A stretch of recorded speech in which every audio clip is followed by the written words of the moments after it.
So hello everyone and good evening सभी को। उम्मीद करता हूँ मेरी वॉइस प्रॉपर आ रही होगी सभी तक। एक बार कंफर्म कर देंगे। और आज का हमारा जो टॉपिक रहने वाला है that would be digestion and respiration. कल हम लोगों ने रिप्रोडक्शन चैप्टर पढ़ा था और आज हम लोग डाइजेशन और रेस्पिरेशन पढ़ने वाले हैं, जो कि लाइफ प्रोसेसेस के तहत आते हैं। अगर मैं बात करूँ तो आपका एक बड़ा सा चैप्टर है जिसका नाम है लाइफ प्रोसेसेस, यानी कि लाइफ के लिए जो हमारे इंपॉर्टेंट प्रोसेस होते हैं उसमें 4 इंपॉर्टेंट चीज़ें होती हैं। एक डाइजेशन होता है, दूसरा रेस्पिरेशन जिसको श्वसन तंत्र बोलते हैं, ठीक है, इसको पाचन तंत्र बोलते हैं, डाइजेस्टिव सिस्टम को।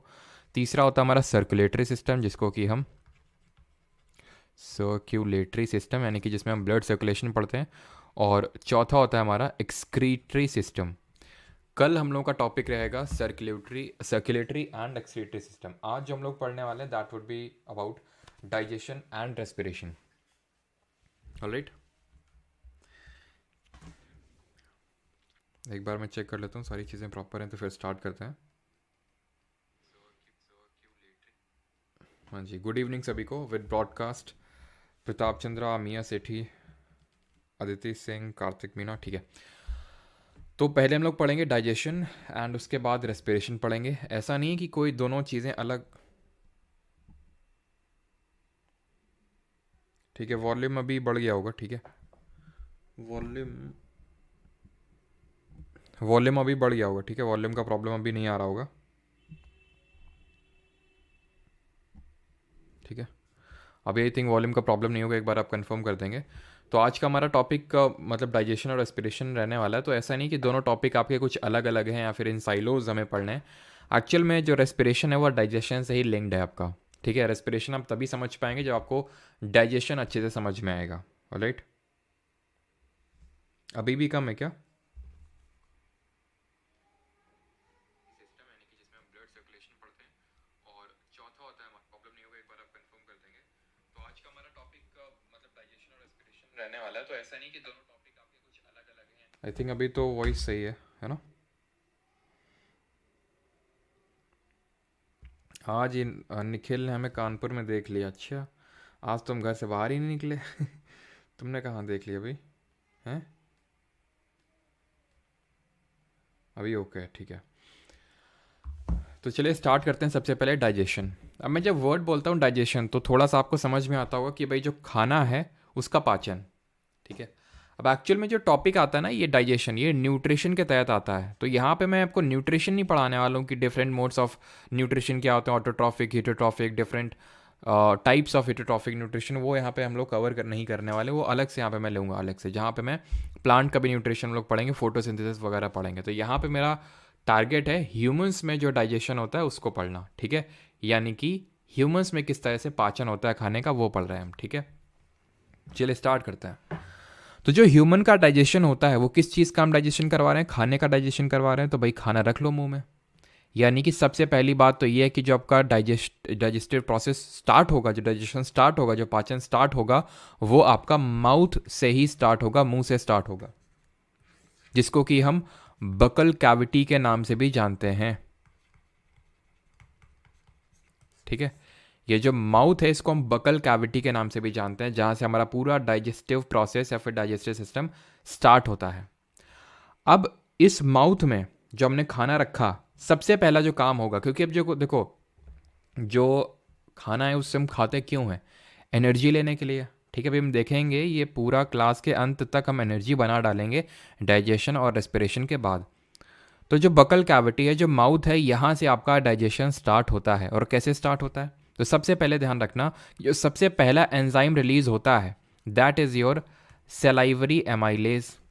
हमारे यहाँ पे सेलाइवरी ग्लैंड्स होते हैं मुंह में। यहाँ पे आप देख पा रहे होंगे ग्लैंड होते हैं, ग्रंथियाँ होती हैं, जो कि सलाइवा, जिसको कि हम नॉर्मल बोल सकते हैं थूक, ठीक है। जो हम सलाइवा जो होता है, थूक होता है, तो उसमें बहुत इंपॉर्टेंट होता है। तभी हम बोलते हैं कि भाई जब आप सुबह सो के उठते हो तो उसको मतलब खाली बिना ब्रश किए हुए उसको मतलब पानी पीना चाहिए, सो दैट जो आपका सलाइवा है वो सलाइवा बहुत बताते हैं अच्छा होता है।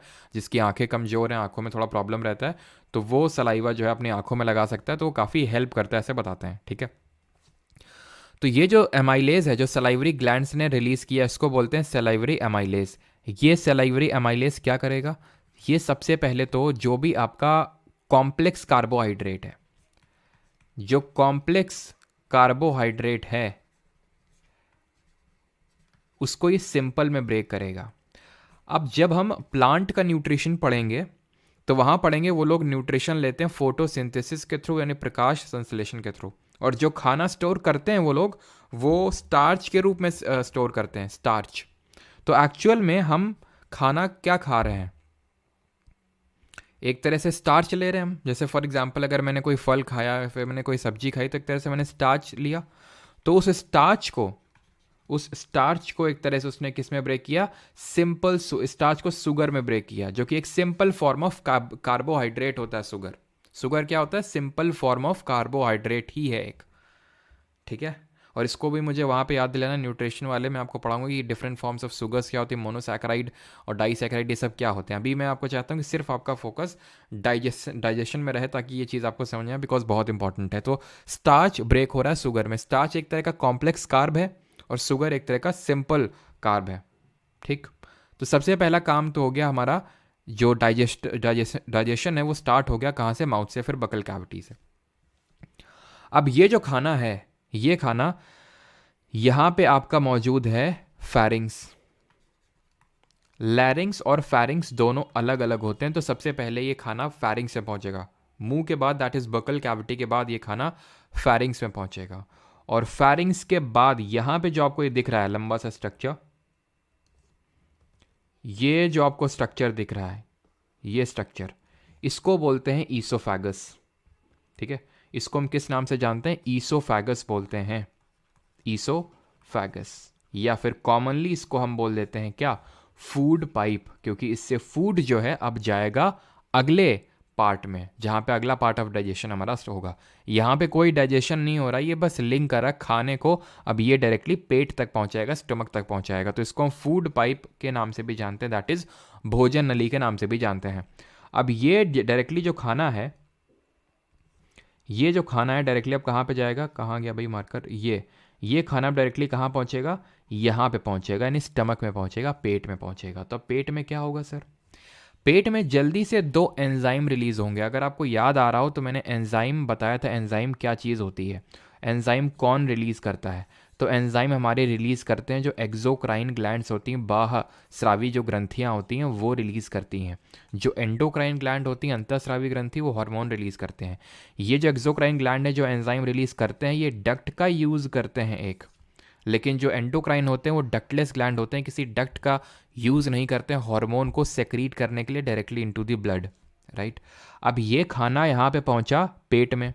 अब पेट में आपका रिलीज होगा सबसे पहले तो क्या, HCl, हाइड्रोक्लोरिक एसिड। अब यहाँ पे मैं लिखता हूँ सबसे पहले कि भाई सबसे पहले सलाइवरी एमाइलेज निकला है, कहाँ पे, आपका बकल कैविटी या फिर मुंह में, माउथ में। अब आ जाते हैं स्टमक में। स्टमक में क्या रिलीज होगा, यहाँ पे मैं लिख देता हूँ स्टमक। तो स्टमक में आपकी 2 चीज़ें रिलीज होंगी। तो पहली है आपकी हाइड्रोक्लोरिक एसिड, इन शॉर्ट में HCl लिख रहा हूँ, इतना तो आपको समझ में आता होगा। अब HCl का मेन पता है 2 फंक्शंस हैं। पहला, एक्चुअल में ये क्या है HCl, इसी को हम बोलते हैं गैस्ट्रिक जूस, इसी को ही हम बोलते हैं क्या, गैस्ट्रिक जूस के नाम से जानते हैं, गैस्ट्रिक जूस। और तभी जब हम बहुत ज़्यादा खाना खा लेते हैं तो बहुत ज़्यादा HCl रिलीज होता है, और इसीलिए हम बोलते हैं कि हमारे पेट में एसिडिटी डेवलप हो गई। रीज़न इसका ये है कि हाईली एसिडिक होता है ये।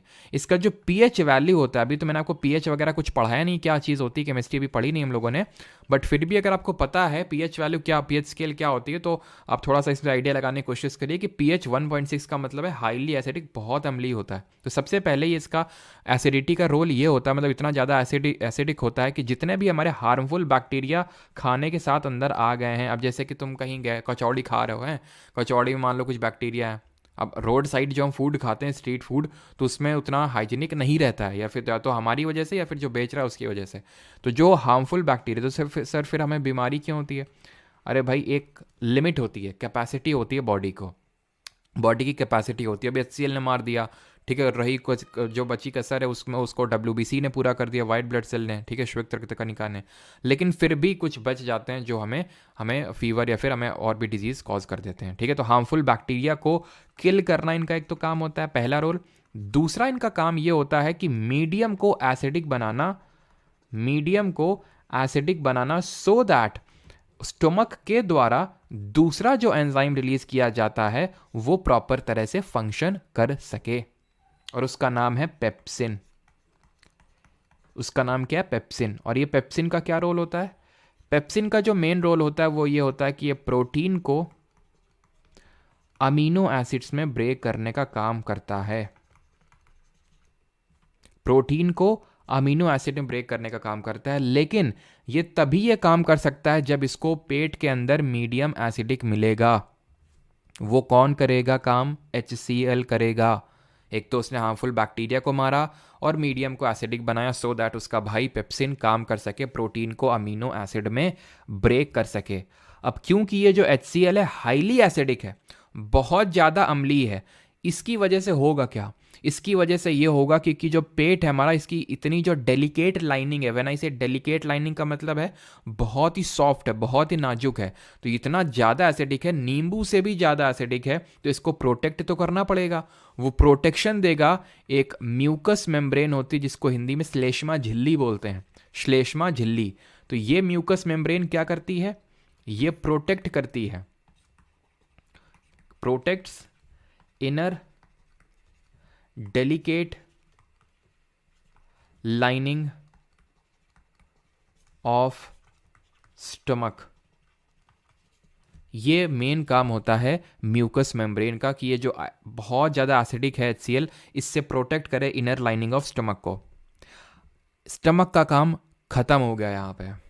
स्टमक में दो एंजाइम, एक तरह से एक तो एसिड HCl और दूसरा हमारा जो एक एंजाइम है जिसका नाम है पेप्सिन, वो रिलीज हुआ, बस स्टमक का काम खत्म। अब इस खाने को हम पहुंचाएंगे दूसरी जगह में, अपने नेक्स्ट डेस्टिनेशन की ओर। एक बार मैं चेक कर लेता हूँ कि सारी चीज़ें क्लियर हैं कि नहीं, किसी कोई डाउट आउट तो नहीं है।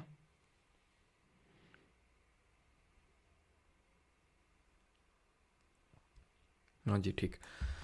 तो अब ये जो स्टमक है, स्टमक से खाना अब ये कहाँ पे जाएगा? अब ये खाना पास होगा, ये जो आपको इस तरह का स्ट्रक्चर दिख रहा है ना, ये बहुत कुंडली स्ट्रक्चर इसको हम बोल सकते हैं, बहुत ही एकदम कुंडली मार के बैठा हुआ जो स्ट्रक्चर है, इसको हम बोलते हैं स्मॉल इंटेस्टाइन, यानी कि छोटी आंत। लेकिन ये खाना जाएगा कैसे वहाँ पे? अब ये खाना यहाँ पे आया था, डायरेक्टली निकल जाता वहाँ पे, किसी ने रोक के रखा होगा ना। तो यहाँ पे ये जो ग्रीन पार्ट दिख रहा है ना, ग्रीन हरा हरा, इसको बड़ी आंत बोलते हैं, लार्ज इंटेस्टाइन। इसके पीछे छिपी हुई हैं स्फिंक्टर मसल्स। क्या छिपी हुई हैं? स्फिंक्टर मसल्स छुपी हुई हैं। ये मसल्स क्या करेंगी? ये अलाउ करेंगी, allows food to pass from stomach to intestine, small intestine, छोटी आंत में खाना यही भेजेगा कि भाई तुम्हारा काम हो चुका है, अब तुम निकल लो यहाँ से, अब तुम चलो स्मॉल इंटेस्टाइन के पास, छोटी आंत के पास। और ये जो छोटी आंत है, लेट मी टेल यू, ये जो आपको स्मॉल इंटेस्टाइन दिख रही है, यहाँ पे आपका कंप्लीट डाइजेशन होता है। अभी तक पूरा डाइजेशन नहीं हुआ है, थोड़ा ही तो हुआ था बकल कैविटी में, जहाँ पे कॉम्प्लेक्स कार्ब सिंपल कार्ब में ब्रेक हुआ। ईसोफेगस को तो कोई रोल था ही नहीं डाइजेशन, बस इतना था। रोल है, नो डाउट रोल है। रोल ये कि खाने को पहुंचाना पेट के, लेकिन कोई एंजाइम वगैरह रिलीज नहीं हुआ था इसने।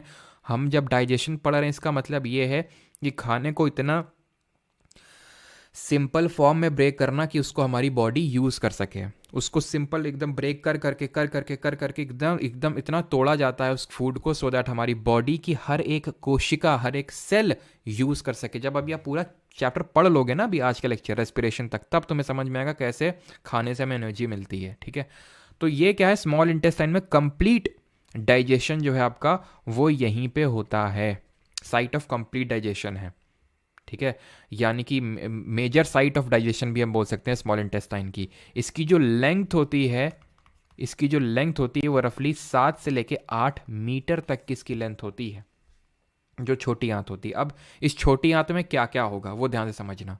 ठीक है, तो अब यहाँ पे हम लिख लेते हैं जो अपना तीसरा पार्ट है, स्मॉल इंटेस्टाइन, दैट इज छोटी आंत। ठीक है, स्मॉल इंटेस्टाइन जो छोटी आंत है, इसमें इसके 3 हिस्से होते हैं, 3 पार्ट होते हैं, duodenum, duodenum, jejunum, jejunum, ileum. ये मैंने ऑर्डर में लिख रखे हैं। यानी कि जब खाना पेट से छोटी आंत पे आएगा, स्मॉल इंटेस्टाइन में आएगा, तो सबसे पहला जो पार्ट होता है, जो सबसे छोटा पार्ट होता है, जो सबसे शॉर्टेस्ट पार्ट होता है स्मॉल इंटेस्टाइन का, उसको डुओडेनम बोलते हैं। देन जो बीच वाला पार्ट होता है उसको जेजनम बोलते हैं। जो सबसे बड़ा पार्ट होता है, सबसे आखिरी, इलियम बोलते हैं उसको। इन तीनों बहनों को, डुओडेनम, जेजनम, इलियम को यहीं पे लगा दो, फुल स्टॉप। अब तुम ध्यान से समझो, स्मॉल इंटेस्टाइन खुद से कोई एंजाइम रिलीज नहीं करता है, इसकी हेल्प करते हैं दो लोग, लिवर और दूसरा pancreas. I again repeat, small intestine में खाना आया, स्मॉल इंटेस्टाइन के 3 पार्ट होते हैं, डुओडेनम, जेजनम, इलियम। डुओडेनम पहला, जेजनम दूसरा, इलियम तीसरा, बस। इसके अलावा उसमें कुछ जानने की जरूरत नहीं है। अब तुम ये समझो कि इसमें, क्योंकि यहीं पे कंप्लीट डाइजेशन होता है, it is the major site for digestion, तो मतलब है कि बहुत भयंकर डाइजेशन होता है। लेकिन for the matter of surprise इसमें कोई एंजाइम खुद का रिलीज है ही, करता ही नहीं है। दो लोग इसकी हेल्प करते हैं, लिवर और पेनक्रियाज। इसको यकृत बोलते हैं हिंदी में, और इसको बोलते हैं अग्नाशय। ठीक है, लिवर की स्टडी को क्या बोलते हैं जरा बता दीजिए। लिवर में special type of cells present होती हैं, मैंने हो सकता है पहले ही बताया हो, वो जल्दी से बताएंगे। और लिवर किस कलर का होता है यह बताइए, और कहाँ पे इसका प्रेजेंस होता है। ठीक है, तो पहले थोड़ा सा इसी को डिस्कस ना कर लें। स्टडी ऑफ लिवर को बोलते हैं हिपाटोलॉजी। ठीक है, हिपाटोलॉजी। सेल्स इसमें प्रेजेंट होती हैं, क्यूपफर सेल्स। ये जो क्यूपफर सेल्स होती हैं, इसको पावर ऑफ रीजेनरेशन देती हैं। कल हम लोगों ने डिफरेंट फॉर्म्स ऑफ रिप्रोडक्शन पढ़े थे। एसेक्सुअल फॉर्म ऑफ रिप्रोडक्शन में हमने रीजनरेशन पढ़ा था, उसका एक एग्जाम्पल कोट करिए। कलर की अगर बात करेंगे तो रेडिश ब्राउन होता है इसका कलर। कैसा होता है? रेडिश ब्राउन होता है। और इसकी लोकेशन यार यहाँ पे लिख देता हूँ मैं। ठीक है, जो लिवर होता है इसकी अगर हम बात करें तो लिवर जो होता है ये आपका एक तो डार्क रेड या फिर डार्क ब्राउन कलर का होता है। ठीक है, इसकी स्टडी को हिपाटोलॉजी बोलते हैं। ये आपका राइट साइड ऑफ एब्डोमेन में लोकेटेड होता है, राइट साइड ऑफ एब्डोमेन में लोकेटेड होता है। इसमें आपकी क्यूपफर सेल्स होती हैं। ये आपका लार्जेस्ट ग्लैंड होता है, सबसे बड़ी ग्रंथि होती है। क्लियर इतनी चीज़? ये हैं कुछ चीज़ें लिवर के रिगार्डिंग। यहाँ से मैं सारी चीज़ें हटा देता हूँ। ठीक है, चलिए। तो लिवर जो है क्या करता है, लिवर एक यहाँ पे एंजाइम सेक्रीट करता है। लिवर का यहाँ पे क्या रोल है? लिवर एक एंजाइम सेक्रीट करता है जिसको हम बोलते हैं बाइल जूस, पित्त का रस बोलते हैं। ये जो पित्त का रस है, ये पित्त का रस, ये पित्ताशय की जो थैली होती है उसमें स्टोर करके रखता है। ये जो आप डार्क रेड या फिर डार्क ब्राउन कलर का जो स्ट्रक्चर देख रहे हैं बड़ा सा, ये है लिवर। और ये जो ग्रीन कलर का पार्ट आप देख रहे हैं इसको बोलते हैं गॉल ब्लैडर। और इसी जो गॉल ब्लैडर है, जिसको कि हम पित्ताशय की थैली बोलते हैं, इसी में ये एक एंजाइम भर के रखता है जिसको बोलते हैं बाइल जूस, पित्त का रस। इसको ये तो यहाँ पे भर के बस रखा हुआ है, फेंक के कौन मारता है? लिवर मारता है। कहाँ पे मारेगा? स्मॉल इंटेस्टाइन यानी कि छोटी आंत में। अब ये बाइल जूस जो फेंक के मारा, इसके 2 फंक्शन होते हैं। जैसे HCl के 2 फंक्शंस थे, वैसे बाइल जूस के भी 2 फंक्शंस हैं। HCl मीडियम को एसिडिक बना रहा था, भाई साहब मीडियम को बेसिक बना रहे हैं। HCl मीडियम को एसिडिक बना रहा था सो दैट पेप्सिन भैया उस फंक्शन कर सकें, प्रोटीन को अमीनो एसिड में ब्रेक कर सकें। इनका भी कुछ वही रोल है, अभी बताते हैं। एंड बाइल जूस का जो दूसरा फंक्शन है that is emulsification of fats. Emulsification of fats. Emulsification of fats का मतलब क्या हुआ? इसका मतलब आप बोल सकते हैं कि जो वसा है उसका पातलीकरण हो रहा है। मतलब कि ये है कि वो जो वसा है, जो फैट है, वो छोटे छोटे फ्लैट के, जो बड़े बड़े फैट के ग्लोब्यूल्स हैं, वो छोटे छोटे फैट के ग्लोब्यूल्स में टूट रहे हैं। यानी कि फैट का पूरा डाइजेशन नहीं हो रहा, फैट पूरी तरह से टूट नहीं रहा है अभी। फैट तो बस अभी छोटे छोटे फैट के ग्लोब्यूल्स में टूटा है। अब जो आगे का काम है वो पैनक्रियाज का होगा। पैनक्रियाज जो है, पैनक्रियाटिक जूस फेंक के मारते हैं। ठीक है, यहां पे मैं इस तरह से लिख देता हूं, ये हैं आपके पैनक्रियाज। एक सेकंड रुकिएगा।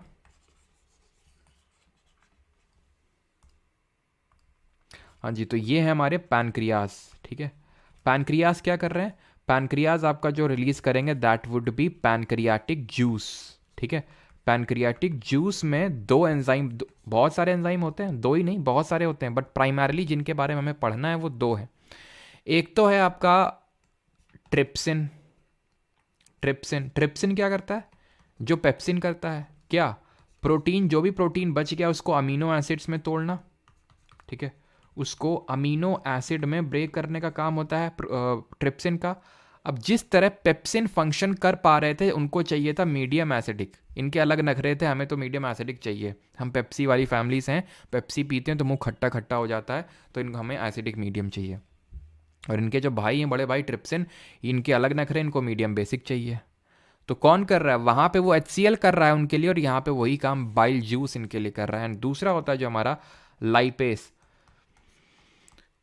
लाइपेस का काम होता है फैट के जो छोटे छोटे ग्लोब्यूल्स हैं, पूरे उस फैट को पूरी तरह से फैटी एसिड में तोड़ देना। यानी कि जो हमारा कार्बोहाइड्रेट है वो एक तरह से शुगर या फिर ग्लूकोज में तब्दील होता है, फैट जो होता है फैटी एसिड में टूटता है, एंड प्रोटीन अमीनो एसिड में टूटता है। ये काम था स्मॉल इंटेस्टाइन में। अब स्मॉल इंटेस्टाइन में जब आप थोड़ा सा झांक के देखेंगे तो यहाँ पे इस तरह से फिंगर लाइक, यानी कि उंगली नुमा स्ट्रक्चर, फिंगर लाइक प्रोजेक्शंस आपको देखने को मिलेंगे स्मॉल इंटेस्टाइन की इनर वॉल्स में। और ये जो फिंगर लाइक प्रोजेक्शंस होते हैं, ठीक है, यहाँ नहीं होगा तो मैं आगे लिख देता हूँ, ठीक है, चलो यहाँ पे मैं लिख देता हूँ, ठीक है। ये होते हैं विली। विली क्या होते हैं? Villi are the finger like projections in small intestine. Finger like projections in small intestine, यानी छोटी आंत में जो उंगली नुमा स्ट्रक्चर होगा उसको हम बोलते हैं विली। इसका मेन फंक्शन होता है to increase the surface area, to increase the surface area for food absorption. क्योंकि अब जो फैट है वो फैटी एसिड में टूटा, प्रोटीन अमीनो एसिड्स में टूट गया, यानी कि बहुत हद तक डाइजेशन हो चुका है, अब एब्जॉर्प्शन भी तो होगा उस फूड का। तो विली जो है हमारी फिंगर लाइक प्रोजेक्शंस है जो इसको एब्जॉर्ब करके अब ब्लड तक पहुंचाएंगे। और ये ब्लड जो है इस खाने को अभी खाना तो टूट गया ना, सिंपल, एकदम सिंपल जो टूट सकता था टूट गया वो, अब वो ग्लूकोज के रूप में वो टूटा है, उसको अब हर सेल तक पहुंचाया जाएगा ब्लड के द्वारा। और वो हम अभी आगे पढ़ेंगे रेस्पिरेशन में कैसे वो अब वहाँ से एनर्जी बनेगी। तो विली ये फिंगर लाइक प्रोजेक्शंस हैं जो कि स्मॉल इंटेस्टाइन में होंगे, जो कि सरफेस एरिया, पृष्ठीय क्षेत्रफल को बढ़ाएंगे सो दैट फूड एब्जॉर्प्शन, जितना ज़्यादा फूड एब्जॉर्प्शन हो सके उतना हो सके, ठीक है।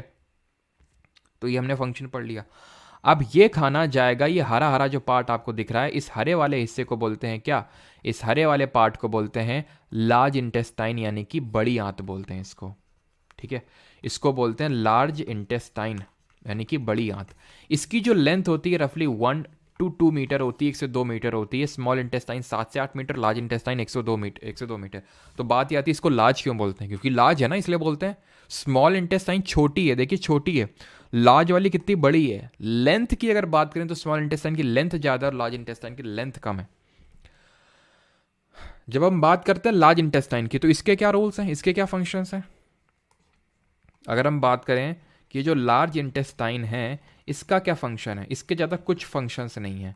इसमें बस ये इसका सबसे बड़ा, इसका सबसे लॉन्गेस्ट पार्ट होता है, इसका कोलोन बोलते हैं, कोलोन। ये वाटर को एब्जॉर्ब कर लेता है, क्योंकि पूरा खाना एकदम जो खाने से निचोड़ना था वो निचोड़ चुका है, अब वेस्ट प्रोडक्ट बचा है, मतलब ऑलमोस्ट वेस्ट बोल सकते हैं।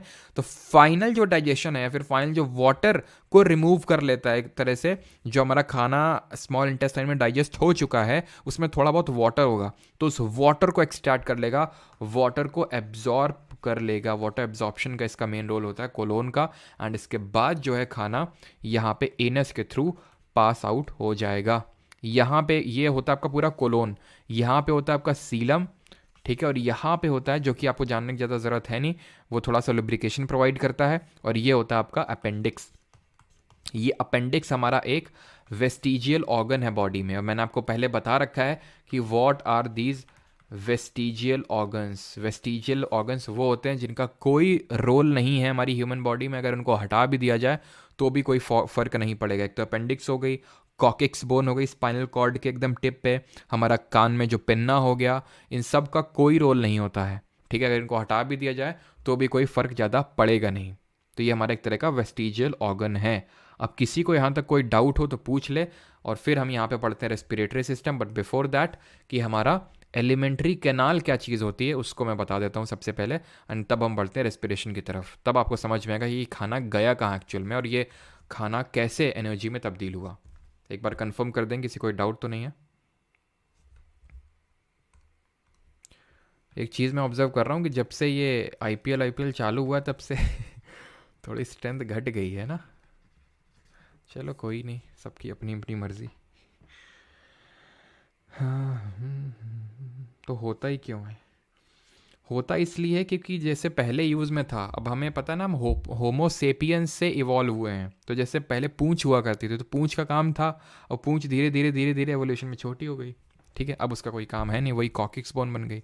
एलिमेंट्री कैनाल, जिसको आहार नली बोलते हैं, ये वो पार्ट है जहाँ जहाँ खाना जाता है, आपका आहार नली। तो ये कौन कौन से पार्ट हैं? सबसे पहले तो सर आपका माउथ ही है, जहाँ पे आपने खाना रखा था, बकल कैविटी भी आप बोल सकते हैं। देन हमारा ये खाना फैरिंग्स में गया था। देन ये खाना हमारा ईसोफैगस, जिसको कि हम फूड पाइप बोलते हैं, वहाँ पे गया था। ईसोफैगस के बाद ये कहाँ पे गया था? खुद से आप एकदम अपने दिमाग में इसको रिकॉल करिए। स्टमक, स्टमक में क्या हुआ था? HCl। पहले तो माउथ में सलीवरी एमाइलेज रिलीज हुआ था, जिसने कि कॉम्प्लेक्स कार्ब को सिंपल में ब्रेक किया था, स्टार्च को शुगर में ब्रेक किया था। स्टमक में क्या हुआ था? मेन दो चीज़ें हुई थी। एक तो HCl रिलीज हुआ था, which is nothing but the gastric juice, which makes the medium acidic so that the pepsin could function and it could break the protein into the amino acids. And HCl का दूसरा role होता है कि ये जो harmful bacteria होते हैं, क्योंकि इतना ज़्यादा एसिडिक होता है, बेचारे मर जाते हैं वो, अगर इतना ज़्यादा एसिडिक होता है तो। ठीक है, मीडियम। अब स्टमक से ये खाना कहाँ पे जाता है सर? स्फिंक्टर मसल्स अलाउ करती हैं इसको to pass on to the small intestine, यानी कि छोटी आंत में इसको पास होने के लिए भेजती हैं। अब ये स्मॉल इंटेस्टाइन के 3 पार्ट होते हैं, डुओडेनम, जेजनम, इलियम। डुओडेनम सबसे शॉर्टेस्ट होता है, सबसे पहले होता है। इलियम सबसे बाद में होता है, सबसे लंबा पार्ट होता है इसका। यहाँ पे सर क्या क्या होता है? यहाँ पे एक्चुअल में हमारा जो लिवर है वो बाइल जूस फेंक के मारता है, जो कि वो गॉल ब्लैडर में, ऐसे याद करो, गाल में भर के रखे हुए, गॉल ब्लैडर में भर के रखे हुए, पित्त की थैली में भर के रखे हुए पित्त के रस को, यानी बाइल जूस को उसने स्टोर करके रखा हुआ है वहाँ पे। अब ये जो बाइल जूस है, ये लिवर उसको फेंक के मारेगा स्मॉल इंटेस्टाइन में। लिवर की अगर बात करें तो स्टडी हिपाटोलॉजी, क्यूब सेल से बना हुआ है, which gives it the power of regeneration. Dark brown colour का स्ट्रक्चर होता है इसका, मतलब कलर होता है, और ये right part of the abdomen में लोकेटेड होता है ये। ठीक है, and it is the largest gland in the human body. तो बाइल जूस को सेक्रीट करने का काम होता है इसका, जो मीडियम को बेसिक बनाता है एंड इमल्सिफिकेशन ऑफ फैट करता है, सो दैट अभी आगे जो पैनक्रियाटिक जूस, पैनक्रियास जो कि सेकेंड लार्जेस्ट ग्लैंड है, दूसरी सबसे बड़ी ग्रंथि है, मानव ग्रंथि। यहाँ पे अगर आप देख पा रहे हो, ये जो हरा हरा सा लीफी लाइक स्ट्रक्चर दिख रहा है, जो शेड, हल्का सा शेड सा लग रहा है पीछे, स्टमक के पीछे, ये पैनक्रियाज है। और ये हमने पढ़ा था किस तरह का ग्लैंड है ये सर? कमेंट में आप बताना चाहेंगे किस तरह का ग्लैंड है, एंडोक्राइन की एक्सोक्राइन? तो अभी तो आप पढ़ के समझ पा रहे हो कि हाँ भाई, एंजाइम रिलीज किया इसने, पैनक्रियाटिक जूस, जो कि एक एंजाइम है, तो ये डेफिनेटली एक्सोक्राइन होगा। बट एक्चुअल में हमने पढ़ा था ये मिक्स्ड ग्लैंड होता है, एक्सोक्राइन की तरह फंक्शन करता है, एंडोक्राइन की तरह। बिकॉज एक्सोक्राइन की तरह फंक्शन करता है जब वो एंजाइम रिलीज करता है, जैसे पैनक्रियाटिक जूस, और एंडोक्राइन की तरह फंक्शन करता है जब वो इंसुलिन और ग्लूकागॉन जैसे हार्मोन रिलीज करता है। इंसुलिन का फंक्शन होता है ग्लूकोज लेवल को नीचे करना, ग्लूकागॉन का क्या मेन काम होता है? ग्लूकोज लेवल को, शुगर लेवल को ऊपर करना। ये हार्मोन्स होते हैं जो पैनक्रियाज रिलीज करता है, दैट इज़ वाई वो हमारा मिक्स ग्लैंड होता है। तो ये सब स्मॉल इंटेस्टाइन में हुआ था। देन हमारा जो कि जिसकी लंबाई 7 से 8 मीटर थी, देन ये खाना गया था लार्ज इंटेस्टाइन में, जहाँ पे कोलोन इसका सबसे लॉन्गेस्ट स्ट्रक्चर था, जहाँ पे फूड एब्जॉर्प्शन हुआ। एंड देन इसके बाद ये जो है एनस, जिसको हिंदी में गूदा बोलते हैं, वहाँ पे ये खाना चला गया एंड यहाँ से पास आउट हो गया, वेस्ट। तो अगर हम बात करें तो एलिमेंट्री कैनाल की अगर आपसे लेंथ पूछ ले कि what is the length of the alimentary canal, that would be रफली, आप ये मान के चलो कि 9 मीटर समथिंग के अप्रॉक्स। और अगर मैं फीट में बात करूँ तो रफली 30 फीट के समथिंग इसकी अप्रॉक्सीमेटली टोटल लेंथ होगी एलिमेंट्री कैनाल की। अगर यहाँ पे मैं अगर लेंथ पूछ लूँ, स्मॉल इंटेस्टाइन 7 से 8 मीटर, लार्ज इंटेस्टाइन इसकी इतनी होती है रफली 1 से 2 मीटर। ठीक है, तो टोटल अगर हम बात करें तो 9 मीटर या फिर 9 मीटर के समथिंग, और 30 फीट अगर हम फीट में बात करें तो इसकी लंबाई होती है। बिकॉज स्मॉल इंटेस्टाइन देखिए एकदम कुंडली मार के बैठा हुआ है, तो अगर आप इसको एक्सटेंड करेंगे तो बहुत लंबी लेंथ निकल के आएगी। ऑलराइट, आई होप यहाँ तक किसी कोई डाउट नहीं होगा। अगर डाउट नहीं है देन आगे बढ़ते हैं, देखते हैं रेस्पिरेटरी सिस्टम, जिसको श्वसन तंत्र बोलते हैं। अब यहाँ से आपको समझ जाएंगी चीज़ें कि क्यों, कैसे एनर्जी ब्रेक हुई। ठीक है, एंड अब ये स्टार्ट करने से पहले मैं अर्ज करूँगा आपको एक डीप ब्रीद लें, और उसका रीज़न भी है, तभी आपको समझ में। अगर आप डीप ब्रीद नहीं लेंगे ना तो रेस्पिरेटरी सिस्टम समझ ही नहीं आएगा, क्योंकि स्टार्ट ही ये ब्रीदिंग से होता है।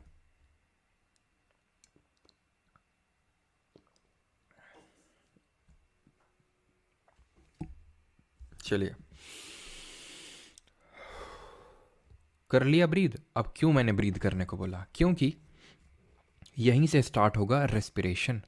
रेस्पिरेशन क्या होता है सर?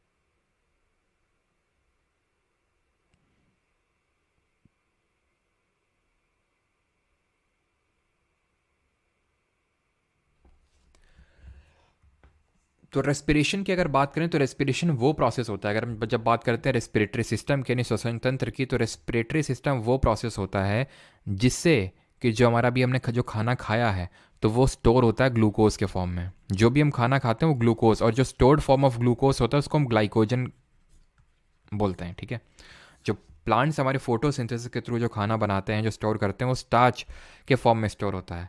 लेकिन अगर हम बात करें अपनी बॉडी में, ह्यूमन बॉडी में, तो हम उसको ग्लूकोज के फॉर्म में स्टोर करते हैं, और जो stored form of glucose is known as glycogen. अब इससे एनर्जी हमें चाहिए होगी, और वो एनर्जी रेस्पिरेटरी सिस्टम के थ्रू मिलेगी, और वो स्टार्ट होती है ब्रीदिंग से। Breathing and respiration, these both are separate things, but respiration बिना ब्रीदिंग के हो ही नहीं सकता है। तो जब हम ब्रीद करते हैं तो क्या होता है, नेजल कैविटी से अब स्टार्ट ही कर लेते हैं। ठीक है, तो सबसे पहले जिस तरह हम खाना खाते हैं तो सबसे पहले हम बकल कैविटी यानी कि मुंह में खाने को रखते हैं, मुंह में खाने को रखते हैं, और मुंह में जब हम खाने को रखते हैं तो क्या होता है, सलाइवरी अमाइलेज रिलीज होता है, सो पूरा आगे प्रोसेस आगे बढ़ता है। ठीक है, उसी तरह जब हम सांस लेते हैं तो हमने सांस ली कहाँ से, नाक से ली। अब नाक से इसलिए प्रेफर किया जाता है बिकॉज अभी आपको समझ में आएगा, बिकॉज जो हमारी नेजल कैविटी होती है यहाँ पे एक तो हेयर लाइक स्ट्रक्चर्स होते हैं नेजल कैविटी में, नाक में, एंड दूसरी चीज़ जो होता है वो हमारा होता है म्यूकस। ये मैंने आपको पढ़ाया था, अगर आपको याद आ रहा हो, हमारी एक टाइप की टिश्यू वाले चैप्टर में मैंने आपको पढ़ाया था कि वहाँ पे सीलिया हेयर लाइक स्ट्रक्चर होते हैं जिनको हम बोलते हैं ciliated epithelium tissues.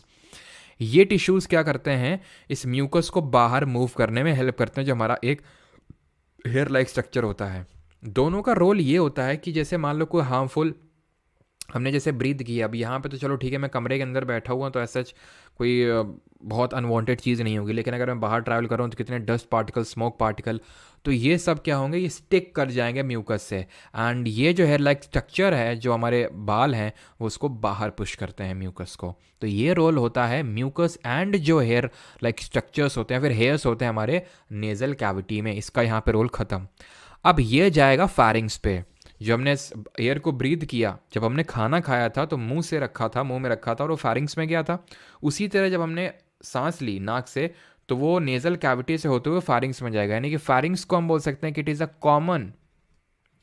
Common junction, it is a common junction of food and air, यानी कि फूड और एयर कॉमनली दोनों यहाँ पे मिलते हैं, बट इसके बाद दोनों अलग अलग हो जाते हैं। यहाँ पे आपका एक, अगर आपने कभी मतलब अगर देखा हो, एपीग्लॉटिस होता है ना, उसको चिड़िया बोलते थे हम लोग छोटे में, चिड़िया। ठीक है, तो एपीग्लॉटिस क्या करता है, वो एक फ्लैप टाइप का स्ट्रक्चर होता है जो खाने को डिसअलाउ करता है, फिर खाने को अलाउ नहीं करता है to go to the next part which is known as trachea. ये जो आप देख पा रहे हैं पूरा ट्रैकिया है, यहाँ पे सिर्फ हवा को ही अलाउ होता है आना, खाने को अलाउ नहीं, क्योंकि खाने के लिए पीछे बना हुआ है ईसोफेगस जो अभी देखे थे। तो क्या कौन अलाउ, मतलब क्योंकि फैरिंग्स में तो दोनों आ रहे हैं सर, खाना भी आ रहा था, हवा भी आ रही है। यहाँ पे देन एपिग्लॉटिस खाने को बोलेगी तुम बेटा निकलो ईसोफेगस की तरफ, यहाँ पे मत झांकना तुम। ठीक है, तो ये है ट्रैकिया, यहाँ पे आपको देखने को मिलेगा ट्रैकिया। अब यहाँ पे शायद आप कायदे से और देख पा रहे हो, ये आपको ट्रैकिया देखने को मिल रहा है, जिसको हम विंड पाइप के नाम से जानते हैं। अब ये ट्रैकिया के ऊपर अगर आप यहाँ पे ध्यान से देख पा रहे हो, ट्रैकिया के ऊपर यहाँ पे जो आपको स्ट्रक्चर दिख रहा है इसको लैरिंग्स बोलते हैं, या फिर इसी को हम प्यार से वॉइस बॉक्स भी बुला देते हैं, बिकॉज वॉइस यहीं से प्रोड्यूस होती है, जैसे मैं बोल रहा हूँ। ठीक है, तो जैसे मैं बोल रहा हूँ तो मेरी आवाज़ डिफरेंट है, किसी की आवाज़ डिफरेंट होगी। क्यों? क्योंकि जो सबका वॉइस बॉक्स होता है, लैरिंग्स होता है, वो अलग अलग होता है। ठीक है, अब जैसे अगर हम बात करें तो ये थोड़ा ज़्यादा चौड़ा होता है, वाइड होता है in the case of male, और थोड़ा सा पतला होता है in the case of female.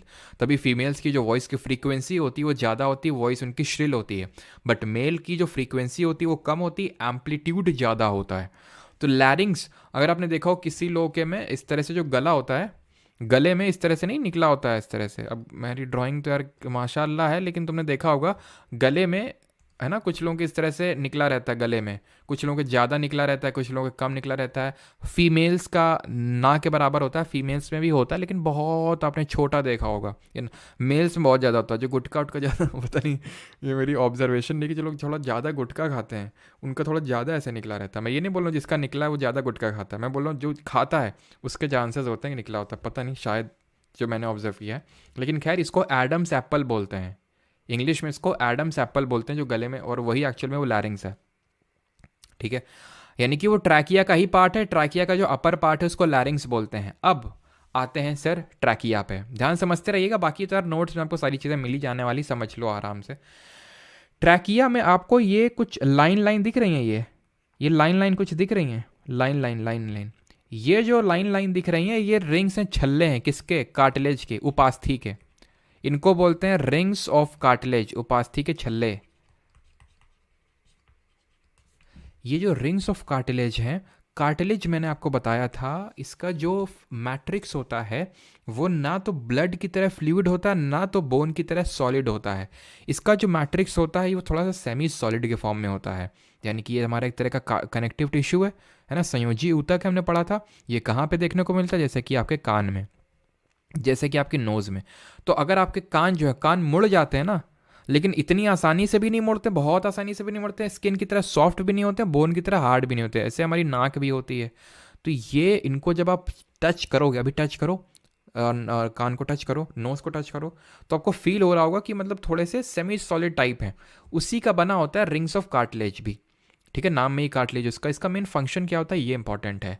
इसका मेन फंक्शन होता है ताकि जो ट्रैकिया है, या फिर जो, हाँ वही जो ट्रैकिया है, हमारा जो विंड पाइप है, ये कोलैप्स ना कर जाए, इसको कोलैप्स होने से रोक ले। जैसे मानो सांस ली मैंने, ट्रैकिया नहीं है, पता चला ट्रैकिया चिपक गया, आपस में चिपक गया एकदम से, एक बार चपके हमारे लाइफ गई सीधे। या फिर मान लो एकदम से मैंने बहुत सारी एकदम से सांस ले ली, ट्रैकिया में बहुत ज़्यादा स्टोर हो गया, पता चला फट गया ट्रैकिया। तो इसलिए सो दैट बहुत ज़्यादा भी एक्सपैंड ना कर जाए और सकम्ब भी ना कर जाए, कोलैप्स भी ना कर जाए, चपक भी ना जाए, तो ट्रैकिया में सराउंड कर रही हैं रिंग्स ऑफ कार्टिलेज, उपास्थि के छल्ले। क्लियर इतनी चीज़? उपास्थि तक पहुंचा दी हो। अब उपास्थि से जो है यहाँ पे दो इस तरह से निकलेंगे, दो शाखाएं निकलेंगी। इनको क्या बोलेंगे?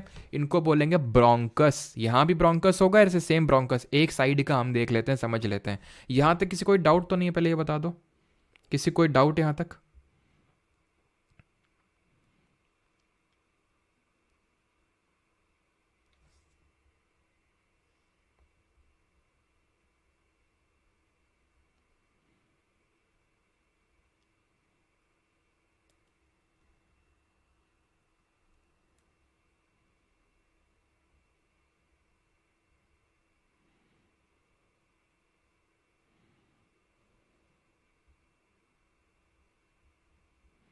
No doubt. ओके सर, आप आज सीरियस क्यों?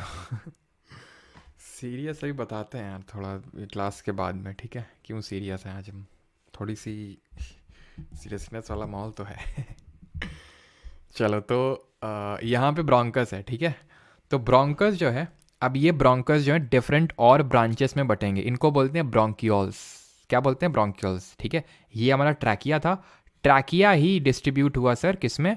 ब्रोंकस में। अब ये ब्रोंकस जो है डिफरेंट ब्रोंकियोल्स में डिस्ट्रीब्यूट होंगे, इनको बोलेंगे ब्रोंकियोल्स। क्लियर इतनी चीज़? अब ये ब्रोंकियोल्स के एंड में इस तरह से लगे हुए छोटे छोटे छोटे छोटे छोटे छोटे छोटे बॉल लाइक स्ट्रक्चर है ना, दिख रहे हैं आपको? छोटे छोटे बॉल लाइक स्ट्रक्चर आपको दिख रहे हैं। ये जो बॉल लाइक स्ट्रक्चर्स हैं सर एंड मैम, ये हैं आपके एल्वियोलाई, इनको बोलते हैं एल्वियोलाई। क्लियर इतनी चीज़? अभी समझते जाओ, फिर मैं आपको बताऊंगा क्या किसका क्या रोल है, ठीक है? अब ये जो हैं आपके कहाँ पे मौजूद हैं? ये लंग्स में मौजूद हैं। ये सारी चीज़ें कहाँ पे? ये लंग्स में खुल रहे हैं, इनको बोलते हैं फेफड़े, लंग्स है हमारे, ठीक है। लंग्स की जो आउटर मेम्ब्रेन होती है इसको हम बोलते हैं प्ल्यूरा, प्ल्यूरा, ठीक है। और लंग्स की स्टडी को कोई बताएगा क्या बोलते हैं? जैसे लिवर की स्टडी को पल्मोनोलॉजी बोलते हैं, ऐसे इसको क्या बोलते हैं? लंग्स की स्टडी को पल्मोनोलॉजी, सॉरी मैंने उसका, लिवर का क्या बोलते हैं? हिपाटोलॉजी, और इसको क्या बोलते हैं? पल्मोनोलॉजी, लंग्स के स्टडी को, ठीक है। तो लंग्स के अंदर ही ये ब्रोंकस और ब्रोंक्यूल्स डिस्ट्रीब्यूट हो रहे हैं। क्लियर इतनी चीज? इसकी आउटर कवरिंग जो है प्ल्यूरा से बनी हुई है। आप अपने छाती में हाथ लगाओ, लगाओ भी, कुछ आपको वो दिख रहा है? मतलब बोन लाइक स्ट्रक्चर कुछ दिख रहे हैं? बोन से दिख रहे होंगे, बहुत सारी हड्डी हड्डी सी दिख रही होंगी, ठीक है। तो ये हड्डियाँ क्या होती हैं? ये एक्चुअल में हड्डियाँ इस तरह से इसकी प्रोटेक्शन कर रही हैं। किसकी प्रोटेक्शन कर रही हैं? ये हमारे लंग्स की प्रोटेक्शन कर रही हैं, सो दैट किसी ने घूंसा मारा तो ऐसा नहीं कि लंग्स ले बिखर गए हैं, लंग्स एकदम टूट गए। तो ये जो हमारी एक तरह से इसको बोलते हैं रिब केज, ये होता है आपका रिब केज, ठीक है। तो यहाँ पे कुछ चीज़ें मैं अभी समराइज कर देता हूँ कि हमने क्या पढ़ा। हमने सबसे पढ़ा सर पहले कि नेज़ल कैविटी हमने पहले पढ़ा। तो नेज़ल कैविटी में क्या होता है? नेज़ल कैविटी में एक तो हमारा हेयर्स होते हैं एंड प्लस म्यूकस होते हैं, जो अनवांटेड चीज़ें होती हैं, unwanted dust particle, smoke particle, इन सबको अवॉइड करने में हेल्प करते हैं। देन नेज़ल कैविटी के बाद ये जाता है सर आपका फेरिंग्स में, जहाँ के खाना भी जा रहा था। देन इसके बाद ये एपिग्लॉटिस बोलेगा खाने को निकल लो तुम ईसोफेगस की तरफ, और हवा को जाने देगा कहाँ पे? ट्रैकिया में, जिसको कि विंड पाइप बोलते हैं। इसी का ही अपर पार्ट होता है लैरिंग्स, इसी का ही पार्ट होता है जिसको वॉइस बॉक्स बोलते हैं, लैरिंग्स। और यहीं पे वही होता है आपका एडम्स एप्पल जो ऊपर से हमें दिखता है। देन ट्रैकिया जो होता है ये फर्दर डिस्ट्रीब्यूट होता है किसमें सर? ये डिस्ट्रीब्यूट होता है ब्रोंकस में। ये डिस्ट्रीब्यूट होता है किसमें? ब्रोंकस में डिस्ट्रीब्यूट होता है। जो फर्दर किस में डिस्ट्रीब्यूट होते हैं? ये फर्दर डिस्ट्रीब्यूट होते हैं ब्रोंकियोल्स में। और इन ब्रोंकियोल्स में हमें गोल गोल इस तरह से गुब्बारे की तरह स्ट्रक्चर्स दिख रहे हैं, and these are called as alveoli. अब इसका रोल अभी हम समझेंगे, एल्व्यूलाई किस लिए यहाँ पे है। एल्व्यूलाई का बहुत इंपॉर्टेंट रोल है, ये जो रोल विली का था ना वही एल्वेलाई का भी देखेंगे, ठीक है। तो और फिर हमने क्या पढ़ा? हमारा होता है लंग्स दो अटैच्ड होते हैं जहाँ पे ब्रोंकस खुलते हैं जाके। लंग्स की अगर बात करें तो आउटर मेम्ब्रेन इसकी प्ल्यूरा होती है, इसकी स्टडी को पल्मोनोलॉजी बोलते हैं, पल्मोनोलॉजी बोलते हैं। एंड इसको जो है कवर कर रखा है किसने? रिंग्स ऑफ कार्टिलेजेस, नहीं इसको आपका क्या भी मैंने बताया था, रिंग्स ऑफ कार्टिलेज तो यहाँ पे होती हैं, ठीक है, ट्रैकिया में। ट्रैकिया में रिंग्स ऑफ कार्टिलेज, ये भी आप ऐड कर लेना। इसका मेन फंक्शन क्या था? रिंग्स ऑफ कार्टिलेज, इसका मेन फंक्शन था, जो पास्थी थी इसका मेन फंक्शन था सो दैट कोलैप्स ना कर जाए, जो हमारे ट्रैकिया है वो कोलैप्स ना कर जाए, इसके मेन रोल था। ये था आपका रिब केज, ठीक है। इसको हमने बोला था रिब केज, जो एक हड्डी नुमा स्ट्रक्चर जो इसको प्रोटेक्ट कर रहा है, जो हमने यहाँ पे पढ़ा था, ये इसको बोलते हैं रिब केज। रिब केज क्या है? लंग्स को प्रोटेक्ट करने का काम करता है। इतनी चीज़ हमने पढ़ी। अब टारगेट करते हैं एल्वियोलाई को, ध्यान से समझिएगा, एक एक गुब्बारे में क्या क्या होता है वो देखते हैं। तो एल्वियोलाई का सबसे पहले ये हैं कौन, और ये इनका मेन फंक्शन क्या है?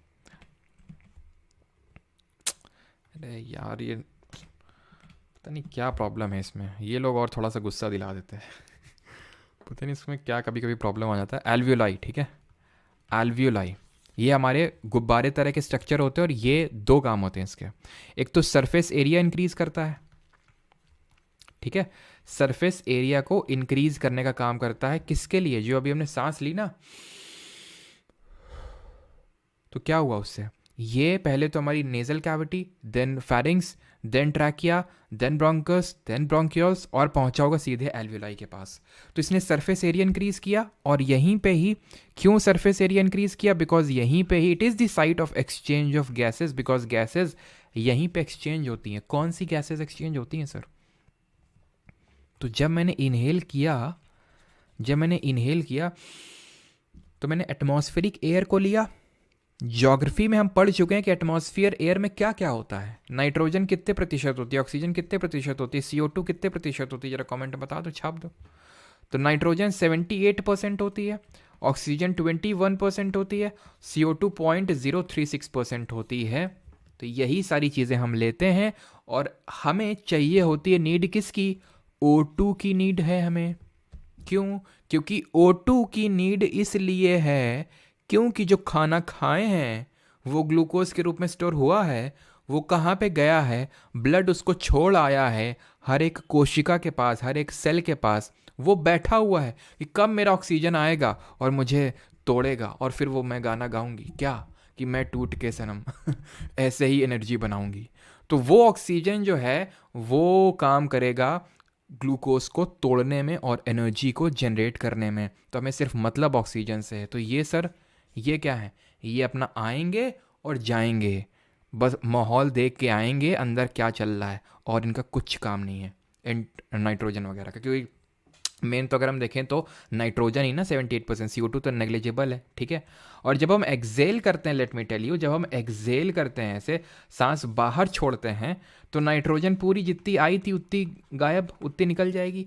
ऑक्सीजन पता है कितनी निकलती है? 16%। तुम्हें लगता होगा जब हम एक्सेल करते हैं तो CO2 निकलती होगी सारी की सारी CO2। नहीं, CO2 तो मात्र 4 या फिर 4.4% रहती है। मेन तो उससे ज़्यादा तो ऑक्सीजन ही बाहर निकलती है, ठीक है। So that to maintain the balance.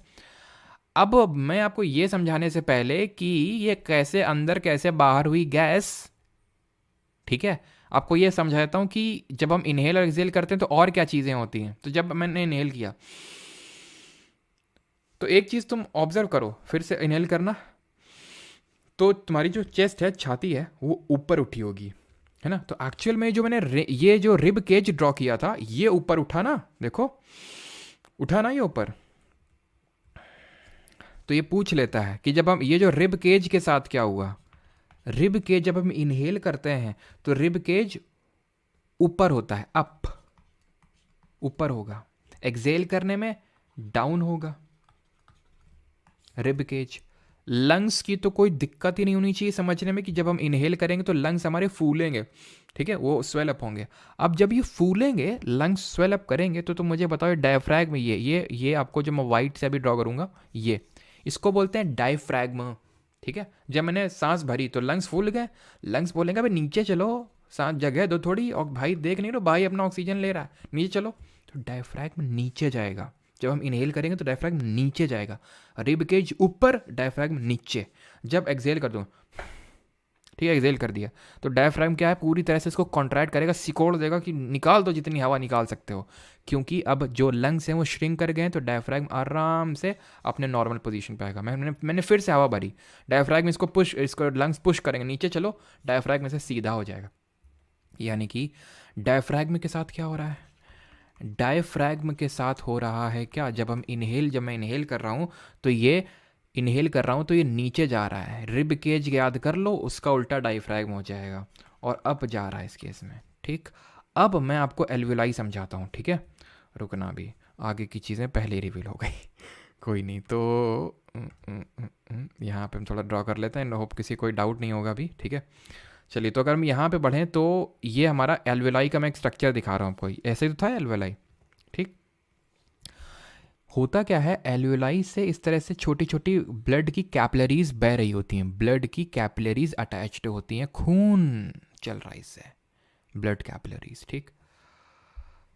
आपको मैंने डिफ्यूजन प्रोसेस पढ़ाया था, ठीक है, डिफ्यूजन प्रोसेस जिसको आसवन हिंदी में बोलते हैं। इसमें क्या होता है, ये सर होता है डिफ्यूजन में, क्या होता है सर कि हाई कंसेंट्रेशन से लो कंसेंट्रेशन मूवमेंट होता है। तो जब मैंने सांस ली, एल्वियोलाई में भर गई क्या सांस, इसमें क्या था, ऑक्सीजन थी, तो यहाँ पे हाई कंसेंट्रेशन हो जाएगा, किसका, ऑक्सीजन का। यहाँ पे लो कंसेंट्रेशन है ना, जो खून बह रहा है, तो हाई से लो में मूवमेंट हो जाएगा। और इस तरह से जो मैंने सांस से ऑक्सीजन ली, वो ऑक्सीजन खून तक पहुंच गई, और खून दौड़ा के भाग के दे के आएगा सेल के पास। ग्लूकोज बैठा हुआ है खुद को तोड़वाने के लिए, वो ऑक्सीजन ही कर सकता है काम, उसको तोड़ सकता है, और वो काम ऑक्सीजन करेगा।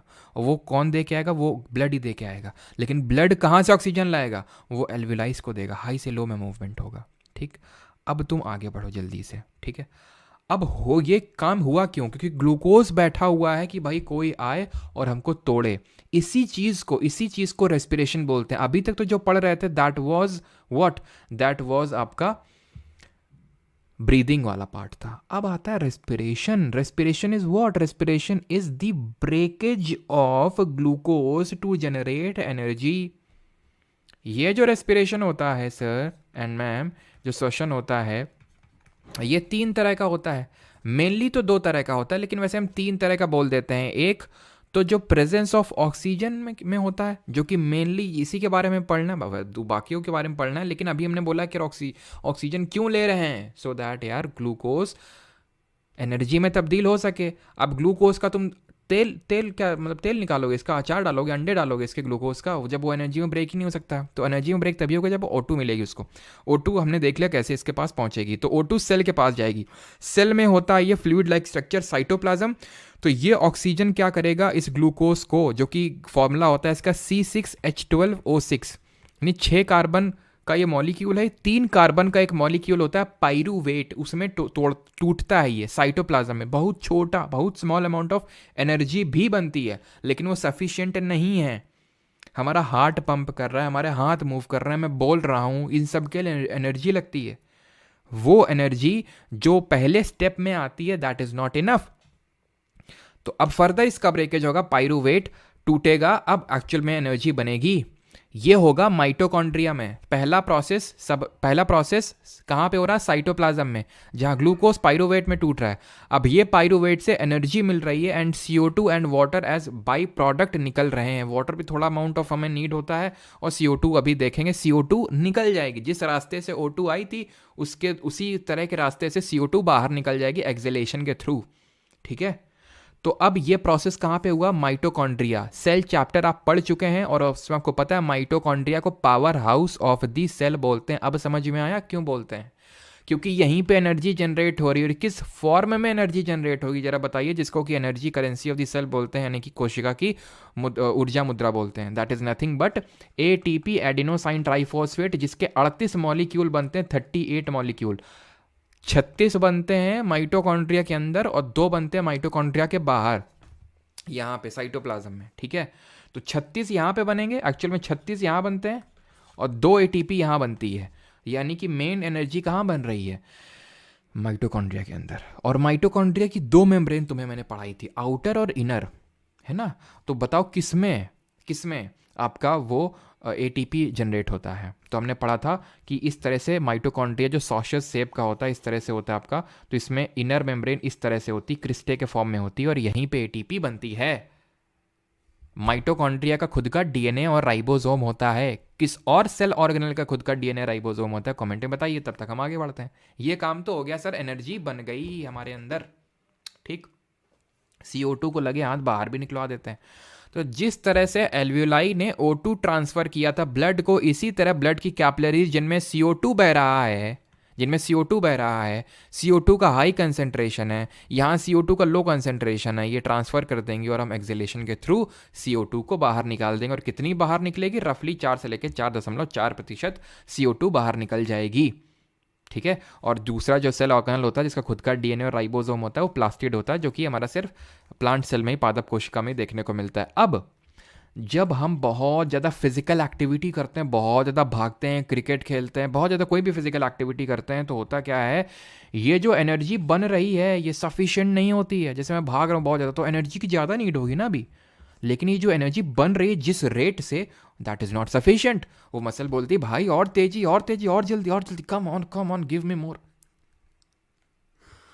ठीक है, तो और एनर्जी की रिक्वायरमेंट होती है उसको, और वो एनर्जी की जो सफिशिएंसी है वो पूरा नहीं कर पाता, तभी हम जल्दी सांस लेते, ज़्यादा से ज़्यादा ऑक्सीजन लेने की कोशिश करते हैं, but still that is not sufficient. इसलिए होता क्या है, ये पाइरूवेट जो है, अब CO2 एंड वाटर में ना टूट के डायरेक्टली लैक्टिक एसिड में तब्दील हो जाता है। यही लैक्टिक एसिड जो है मसल्स में डिपॉजिट हो जाता है, और मसल्स में ये क्रैम्प डेवलप कर देता है, एकदम दर्द सा होने लगता है। पूछता है क्यों मसल्स में क्रैम्प डेवलप होता है, तो लैक्टिक एसिड के डिपोजिशन की वजह से होता है। ये लैक ऑफ ऑक्सीजन की वजह से हो रहा है, एब्सेंस ऑफ ऑक्सीजन की वजह से नहीं हो रहा। ऑक्सीजन तो है, थोड़ी थोड़ी तो जा रही है, लेकिन ऑक्सीजन की कमी हो रही है। एक ऐसा फॉर्म ऑफ रेस्पिरेशन जहाँ पे ऑक्सीजन होती ही नहीं है, एब्सेंट है। लैक का मतलब हो गया कि है तो बट कम है, यहाँ पे है ही नहीं। यहाँ पे एनर्जी तीनों में बनती है। देखो तीनों में एनर्जी बन रही है, और तीनों में पहला स्टेप सेम है सर, वो ये कि ग्लूकोज पाइरूवेट में टूट रहा है, साइटोप्लाज्म में टूट रहा है। माइटोकॉन्ड्रिया में एक रेस्पिरेशन हो रहा है, प्रेजेंस ऑफ ऑक्सीजन में। ह्यूमन मसल सेल्स में जब हम फिजिकल एक्टिविटी करते हैं तो लैक ऑफ ऑक्सीजन की प्रेजेंस में रेस्पिरेशन होता है। एंड एब्सेंस ऑफ ऑक्सीजन में ईस्ट में होता है। ईस्ट मैंने बताया था एक तरह का फंगस होता है जिसको कि खमीर बोलते हैं। दारू बनती है ना, जो दारू एथेनॉल, वो ऐसे ही बनती है। एनर्जी तो सब में कॉमन है, इसमें जो बाई प्रोडक्ट निकलेगा वो एथेनॉल एंड CO2 निकलेगी। तो जो फर्मेंटेशन होता है, फर्मेंटेशन जिससे कि हम बनाते हैं क्या, एक अल्कोहल बनाते हैं, ठीक है, तो वो एक्चुअल में एब्सेंस ऑफ ऑक्सीजन में ही रिएक्शन को करवाया जाता है। और जो रेस्पिरेशन प्रेजेंस ऑफ ऑक्सीजन में होता है, प्रेजेंस ऑफ ऑक्सीजन में होता है, उसको हम बोलते हैं एरोबिक रेस्पिरेशन, ठीक है, श्वसीय श्वसन तंत्र बोलते हैं।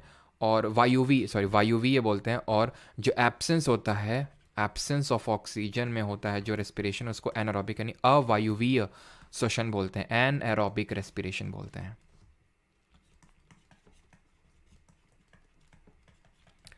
तो अभी आपको समझ में आया कि क्यों हमने खाना खाया था, कैसे खाना खाया था, और क्यों हमने ब्रीदिंग किया, और कैसे वो सारी चीज़ें काम करी। किसी को यहाँ तक कोई दिक्कत? सारी चीज़ें हमने देख ली, किसी कोई प्रॉब्लम यहाँ पे?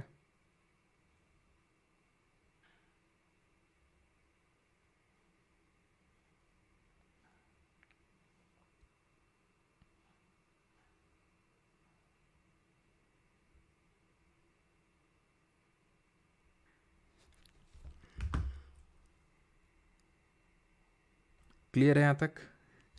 आई हेट माई माइंड, क्यों भाई?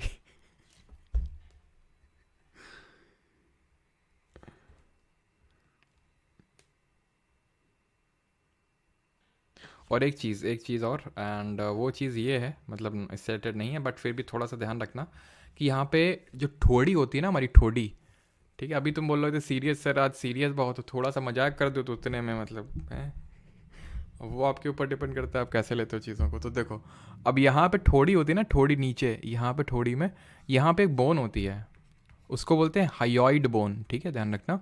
ये क्या है, खाने में भी और रेस्पिरेशन में भी सब में हेल्प करती है। हाइयोइड बोन बोलते हैं इसको, नीचे होती है ठोड़ी में, ठीक है। क्लियर इतनी चीज़? चलिए अब करते हैं क्वेश्चंस इस पर्टिकुलर टॉपिक पे।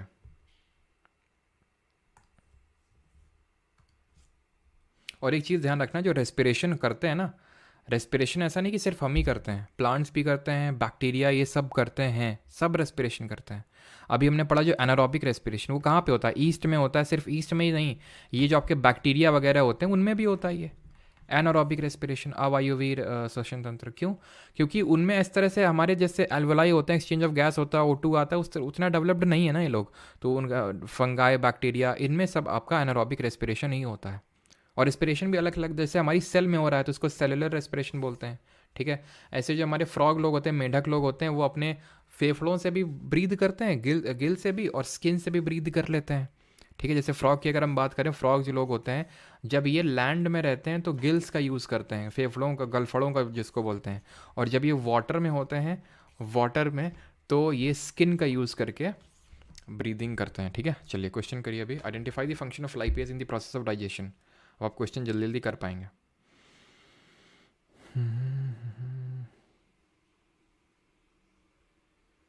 भाई तो अगर मॉक में, तो मॉक में पूछने को मैं अगर कुछ भी पूछ दूँ, ठीक है, मॉक में ये था, मॉक में वो था, क्यों मैं आपको पहले ही बता चुका हूँ।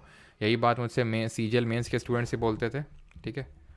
लेकिन मैंने वही सेम चीज़ बोली कि मॉक में नहीं, जितना मैं आपको करवा रहा हूँ वही ना। फिर अगर हाँ, अगर SSC में PYQ में पूछा है देन तो वो मेरे लिए बिल्कुल प्राथमिकता है। देन आप मुझे ज़रूर बताइए कि सर ये SSC के PYQ में है एंड ये हम लोगों ने नहीं किया। I would love to add this in that thing, but mock से यार, मॉक कौन बना रहा है? मॉक SSC वाले बना रहे हैं। मॉक जैसे मान लो कि अब तुमको हम सेलेक्ट कर लें, ठीक है, कि आओ बेटा मॉक बनाओ हमारे लिए, थोड़ा लॉजिक लगाया करो। Identify the function of lipase in the process of digestion. तो पाचन की प्रक्रिया में लाइपेज के कार्य क्या को पहचाने? तो डाइजेशन, लाइपेज कहाँ पर रिलीज होता है? तो लाइपेज पैनक्रियाटिक जूस में होता है। ये क्या करता है? ये आपका करता है breaking down the emulsified fats, यानी कि जो इमल्सिफिकेशन किया था फैट्स का, वो किसने किया था? बाइल जूस ने किया था। देन उस फर्दर इमल्सिफाइड फैट को फैटी एसिड ब्रेक करने का काम लाइपेज का होता है। Question number 2, which of the following statement is not correct regarding the liver? Liver के संबंध में निम्नलिखित में, हाँ। तो अभी आप में से कोई लोग पूछ रहे थे ना कि क्यों सीरियस है, तो उसका रीज़न ये है कि चलो बाद में उसको अभी फ्लो बिगाड़ते नहीं है सर आपको हैप्पी मैरिड लाइफ। अच्छा, तो is not correct regarding the liver, तो it is situated in the upper part of the abdomen on the left side. गलत हो गया, ठीक है, बिकॉज ये राइट साइड में लोकेटेड होता है। Simple, it is the largest gland, it is secretes the bile juice that is stored in the sac called the gall bladder, it is the reddish brown gland, reddish brown colour का होता है। Liver gland secretes dash, ठीक है, dash that are stored in the sac called the gall bladder. तो किसको secret करता है? Oestrogen, progesterone, तो कल पढ़े थे, ये हमारे फीमेल सेक्स हार्मोन होते हैं। हाइड्रोक्लोरिक एसिड तो आपका स्टमक में रिलीज होता है। जो म्यूकस होता है वो आपका जो पेट होता है ना, उसकी जो श्लेष्मा झिल्ली होती है जो इनर डेलिकेट लाइनिंग को प्रोटेक्ट करता है, that is called as mucus. The correct answer would be bile juice, option number D. In humans the digestion of carbohydrates like starch begins in which of the following part. मनुष्यों में starch जैसे carbohydrate का पाचन निम्नलिखित में से किस भाग से शुरू होता है? कहाँ से स्टार्ट होता है? स्टार्च, मैंने कहा था स्टार्च शुगर में कन्वर्ट हो रही है, and that is buccal cavity में। देन ईसोफेगस इसको पहुँचाता है कहाँ पे? एक ईसोफेगस आपका पहुंचाता है इसको पेट के पास, स्टमक में पहुंचाता है, ठीक है, एंड देन स्टमक से स्मॉल इंटेस्टाइन। अगला, in ruminants like cattle bacteria present in dash helps in the digestion of cellulose, lamb, eggs, grass या फिर चिकन। तो अगर आपको फूड को किस तरह के फूड को, तो दैट वुड बी ग्रास। घास जो होती है ना, क्योंकि इसमें सेल्यूलोस होता है, तो इसको डाइजेशन करने के लिए, इसको डाइजेस्ट करने के लिए अगर आप घास खाएंगे तो उतनी आसानी से डाइजेस्ट आप नहीं कर पाएंगे जितनी आसानी से जो हमारे एनिमल्स हैं वो डाइजेस्ट कर लेते हैं, बिकॉज इसमें सेल्यूलोस बहुत ज़्यादा होता है, तो उसको ब्रेक करना होता है, ठीक है। अगला है, which of the following is not a function of calcium in our body. इनमें से कौन सा हमारे शरीर में कैल्शियम का कार्य नहीं है? It plays an important role in blood clotting, health in the digestive system. तो ये डाइजेस्टिव सिस्टम में कहीं भी हेल्प नहीं करता है, ठीक है। Which of the following is able to और इसका मसल कॉन्ट्रैक्शन में हेल्प होता है, इसका होता है, ठीक है, और बोन्स और टीथ में तो होता ही, आप जानते हैं कैल्शियम, और ब्लड क्लॉटिंग में थोड़े बहुत ये हेल्प करता है, ठीक है। Which of the following is able to regenerate our digestive system with good microbes that will neutralise the harmful ones. Antibiotics, prosthetics, probiotics या फिर प्रोसिंथेटिक्स क्या होते हैं? Which of the following is able to regenerate our digestive system, तो इसको इनको बोलते हैं प्रोबायोटिक्स, जो हमारे डाइजेस्टिव सिस्टम को और बेटर करते हैं। What are villi present in the human alimentary canal. तो विली क्या होते हैं? विली हमारे फिंगर लाइक प्रोजेक्शंस होते हैं जो कि स्मॉल इंटेस्टाइन में मौजूद होते हैं, और ये इंक्रीज करते हैं surface area for the food absorption, and इससे क्या होता है? इससे हमारा फूड एब्जॉर्प्शन अच्छा होता है। और एलिमेंट्री कैनाल की अगर हम बात करें तो वो पार्ट होता है जहाँ जहाँ से हमारा फूड जाता है। लिवर एंड पैनक्रियाज जो होते हैं दोनों हमारे ये एलिमेंट्री कैनाल के पार्ट नहीं होते हैं। रीज़न बीइंग कि यहाँ से खाना हमारा पास नहीं होता है, फूड यहाँ से पास नहीं होता है। फूड जहाँ जहाँ से जाता है वही होगा एलिमेंट्री कैनाल का पार्ट।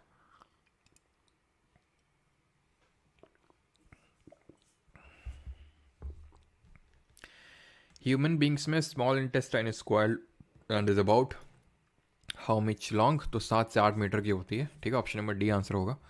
रिकमेंडेड डाइटरी अलाउंस, ये क्या होता है? तो इट इज़ रिक्वायरमेंट, कितनी मतलब डाइटरी हमें नीड है, that is called as requirement plus margin of safety, है ना। अगला क्वेश्चन है, which type of carbohydrate can not be broken down by the GI, that is gastro intestinal tract, does not provide energy but helps the body get rid of the waste and keeps the intestinal tract healthy. तो कौन सा part होता है, कौन सा part होता है food का जो कि इंपॉर्टेंट तो है लेकिन उसका डाइजेशन नहीं होता है, यानी कि वो ब्रेक नहीं होता है? एक तरह का कार्बोहाइड्रेट होता है, एनर्जी प्रोवाइड नहीं करता है, बट एक्चुअल में इसका मेन रोल ये होता है कि ये खाने को बहुत ही आसानी से पास होने में हेल्प करता है, और जो हमारा स्टूल है, जो हमारा वेस्ट है, उसको भी बहुत आसानी से पास होने में हेल्प होता है, that is fibre which is a form of roughage. तभी अगर मान लो आप का पेट ढंग से साफ़ नहीं होता, आपको कॉन्स्टिपेशन की प्रॉब्लम है, तो डॉक्टर आपको एडवाइस करता है कि आप ग्रीन लीफी वेजिटेबल्स खाइए, फ्रूट्स खाइए, बिकॉज इसमें फ्रूट जूस नहीं, फ्रूट जूस आप निकाल रहे हैं तो आपने एक तरह से फ्रूट की शुगर पूरी निकाल ली पानी से फॉर्म में, ठीक है, वो भी अच्छा है, लेकिन जब आप उसको रॉ फॉर्मेट में खाएंगे तो आप उससे फाइबर भी लेंगे, उसका रफेज भी लेंगे, जो आपकी जो गैस्ट्रो इंटेस्टाइनल ट्रैक्ट है उसकी लाइनिंग को स्मूथ करेगा, ठीक है। 14th, metabolic reactions in our body are carried out by, तो मेटाबॉलिक रिएक्शंस कौन कैरी करता है? तो भाई ये करता है प्रोटीन। प्रोटीन हमने देखा था अमीनो एसिड, पेप्टॉन या फिर अमीनो एसिड में ब्रेक होता है, ठीक है। अगर कहीं पेप्टॉन भी लिख के आ जाए तो कंफ्यूज मत होना, वही सेम चीज़ है ऑलमोस्ट, ठीक है। तो प्रोटीन एक इंटरमीडिएट हम प्रोडक्ट मान सकते हैं। तो प्रोटीन, टू पेप्टॉन या फिर अमीनो एसिड में जो ब्रेक हो रहा है, इनको हम बिल्डिंग ब्लॉक बोलते हैं। अमीनो एसिड से ही मिलकर एक तरह से प्रोटीन बना हुआ है, तो ये हेल्प करते हैं मेटाबॉलिक रिएक्शन। मेटाबॉलिक रिएक्शन दो तरह की होती हैं, एक होता है एनाबॉलिज्म और दूसरा होता है कैटाबॉलिज्म। एनाबॉलिज्म का मतलब होता है एक तरह से याद रखो कंस्ट्रक्शन, ठीक है, कंस्ट्रक्शन, और कैटाबॉलिज्म का एक तरह से ऐसे याद रखो डिस्ट्रक्शन, इसमें चीज़ें टूटती हैं और उसमें चीज़ें बनती हैं। Dash, a fluid secreted by new mothers during the initial days of lactation, contains nutrients that boost a baby's immune system and help fight infection। ठीक है, तो ये क्या होता है, ये आपका initial days of lactation fluid, ये होता है आपका कोलोस्ट्रम। ऑप्शन नंबर सी यहाँ पे सही आंसर होगा, कोलोस्ट्रम। अगला, large muscular sheet called dash forms the floor of the chest cavity.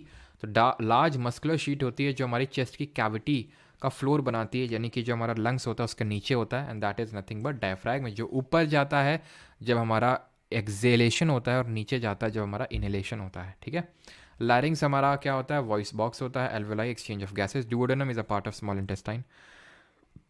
Which of the following is the indigestible portion of the diet essential to the health of the digestive system?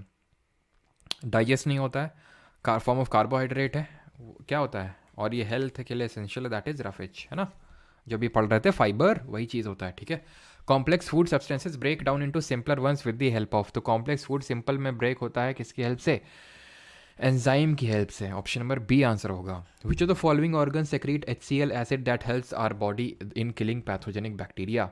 तो खाना आता है, उसको acidic कौन बनाता है, उसको acidic बनाता है HCl, ठीक है, स्टमक में, एंड देन ये खाना जाता है स्मॉल इंटेस्टाइन में, जिसको बेसिक बना देता है कौन, बाइल जूस। तो बाइल जूस का मेन फंक्शन क्या होता है, खाने को बेसिक बना देना। जो खाना एसिडिक है ना, क्योंकि अभी HCl रिलीज हुआ था तो खाना एसिडिक होगा, उसका जो pH वैल्यू होगा वो 7 से कम होगा। देन जब ये बाइल जूस से मिलेगा तो उसको एसिडिक बना देगा, पहले तो न्यूट्रलाइज कर देगा, देन एसिड एल्कलाइन बना देगा, बेसिक बना देगा। What helps the acidic food alkaline that is coming from the stomach. देखो वही क्वेश्चन पूछ लिया कि जो एसिडिक फूड आ रहा है स्टमक से उसको एल्कलाइन कौन बनाएगा। तो भाई पेप्सिन, प्रोटीन को पेप्टोन या फिर अमीनो एसिड ब्रेक कर रहा है। गैस्ट्रिक जूस, ये तो एसिडिक ही बना रहा था HCl। हाइड्रोक्लोरिक एसिड, वही सेम चीज़ ही है। आंसर क्या होगा, बाइल जूस, जो कौन सेक्रीट कर रहा है, लिवर। स्टोर कहाँ पे है, गॉल ब्लैडर में, पित्त की थैली में स्टोर्ड है ये। ठीक है, और बस आगे बढ़ते हैं। अच्छा, हमने जिस तरह से देखा था लिवर का कलर क्या होता है, रेडिश ब्राउन का होता है, उसी तरह पैनक्रियाज आपका ग्रीनिश कलर का स्ट्रक्चर होता है pancreas. Which of the following is incorrect, इनमें से कौन सा गलत है, ये आई थिंक आप कर सकते हैं, वही सेम क्वेश्चन है। Which part of the digestive system receive secretions from the liver and pancreas. तो लिवर और पैनक्रियाज से सेक्रेशन किसको मिलता है, स्मॉल इंटेस्टाइन को मिलता है, खत्म क्वेश्चन है। ठीक है, बताइए इनमें से कौन सा, ये सब क्वेश्चन खुद करेंगे आप। ठीक है, कौन सा पार्ट नहीं है एलिमेंट्री कनाल का, तो एलिमेंट्री कनाल का पार्ट वो नहीं है जहाँ खाना नहीं जाता है भाई। कोलोन की अगर हम बात करें तो ये लार्जेस्ट पार्ट है स्मॉल इंटेस्टाइन का। रेक्टम भी वहीं मौजूद है, सॉरी लार्ज इंटेस्टाइन का, रेक्टम भी लार्ज इंटेस्टाइन के एंड में मौजूद है। बगल कैविटी मुंह है, ईसोफेगस फूड पाइप, स्टमक और इंटेस्टाइन, यहाँ पे खाना जा रहा है। लिवर और पैनक्रियाज का रोल सिर्फ इतना है कि वो डाइजेशन में पार्ट करते हैं, एंजाइम्स फेंकते हैं, लेकिन वहाँ पे खाना जाता नहीं। तो 2-3 क्वेश्चन आप खुद से कर सकते हैं। अभी आते हैं ह्यूमन रेस्पिरेटरी सिस्टम पे। In boys the growing larynx is visible as a distinctive bulge at the front of the throat called as adrenaline, कंठमणि यानी एडम्स एप्पल, कॉर्न या फिर ग्यूलेट। ठीक है, देखो कितने भयंकर रूप से लोग भागते हैं। अब साफ समझ में आता है क्यों भाग रहे हैं, क्योंकि हाँ चल रहा होगा मैच, रहा नहीं जाता है, तड़प ही ऐसी है। लैरिंग्स की अगर बात करें तो ये एडम्स एप्पल में ग्रो हो जाता है ना, जो कि वॉइस बॉक्स होता है, यहीं से वॉइस जनरेट होती है। Break down of pyruvate into lactic acid and energy in the lack of oxygen takes place in which of the following. कहाँ पे डिमांड हो रही थी ज़्यादा, गिव मी मोर गिव मी मोर, कहाँ पे ज़्यादा हो रही थी, मसल्स में, है ना। तो human muscle cells, option number D यहाँ पे सही आंसर हो। Question number 28, which of the following is correct regarding the respiration.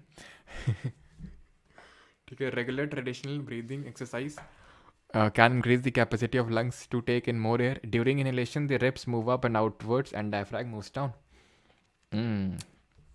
दोनों ही आपके सही है ना, किसी को डाउट तो नहीं इसमें।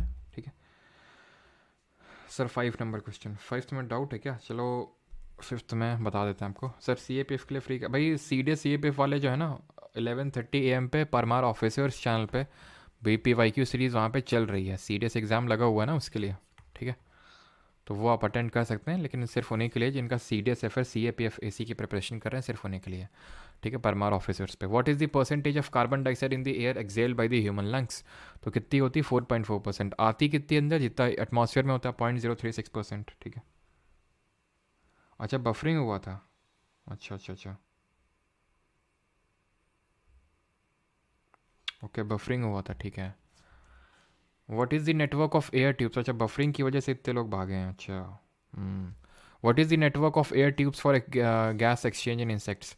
तो इंसेक्ट्स में देखो गिल्स में तो ये होता है जो मेंढक होते हैं गिल्स उसमें, ठीक है। डायफ्रागम हमारे ह्यूमंस में तो ट्रैकिया भी, ये स्पाइरैकल्स होते हैं इंसेक्ट्स में। इंसेक्ट हमारा सबसे बड़ा क्लास होता है ऑर्थ्रोपोडा में ना, ऑर्थ्रोपोडा फाइलम में ये क्लास होता है, सबसे बड़ा क्लास होता है, ठीक है।